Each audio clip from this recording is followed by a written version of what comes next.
Hello friends, welcome to మన ఊరి వంటలు. మీరు ఇప్పటి వరకు మన ఛానల్ని సబ్స్క్రైబ్ చేసుకోకపోతే సబ్స్క్రైబ్ చేసుకుని పక్కనే ఉన్న బెల్ ఐకాన్ని క్లిక్ చేయడం మాత్రం మర్చిపోకండి. ఈరోజు మన వీడియోలో మష్రూమ్ గ్రేవీ కర్రీ ఎలా తయారు చేయాలో చూద్దాం. ఈ కర్రీ రైస్లోకి, చపాతీలోకి, బిర్యానీలోకి ఎందులోకైనా సూపర్గా సెట్ అయిపోతుందండి. ఈ మష్రూమ్ కర్రీ చికెన్ కర్రీ కంటే కూడా చాలా టేస్టీగా ఉంటుందండి. వర్షాకాలంలో ఎక్కువగా దొరికే ఈ మష్రూమ్ కర్రీని చిటికలో టేస్టీగా రావాలంటే ఎలా తయారు చేయాలో ఈ వీడియోలో చూద్దాం. ముందుగా మష్రూమ్స్ క్లీన్ చేసుకోవటం కోసం మష్రూమ్ పై ఉన్న లేయర్ని ఇలా తీసివేయాలి.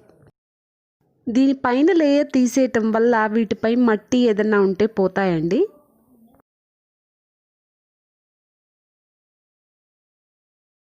చూస్తున్నారు కదండి, ఇలా మష్రూమ్స్ అన్నింటినీ పైన తోలు తీసేసి వాటర్లో ఒకసారి వాష్ చేసి చిన్న చిన్న ముక్కలుగా కట్ చేసి పెట్టుకోవాలి.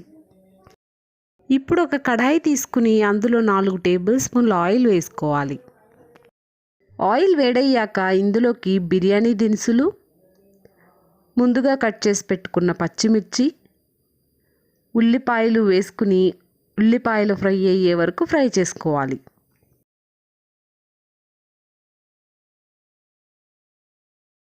ఆనియన్స్ ఇలా ఫ్రై అయ్యాక ఇందులోకి 1 టేబుల్ స్పూన్ అల్లం వెల్లుల్లి పేస్ట్ వేసుకుని పచ్చివాసన పోయే వరకు ఫ్రై చేసుకోవాలి. పచ్చివాసన పోయాక ఇందులోకి ముందుగా కట్ చేసి పెట్టుకున్న మష్రూమ్ ముక్కలు, 1 టేబుల్ స్పూన్ ఉప్పు, 1/2 టేబుల్ స్పూన్ పసుపు,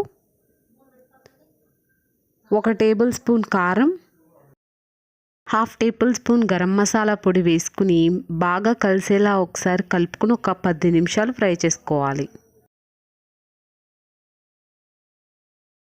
10 నిమిషాల తర్వాత ఇందులోకి చింతపండు రసం వేసుకుని చిక్కబడే వరకు ఉడికించుకోవాలి.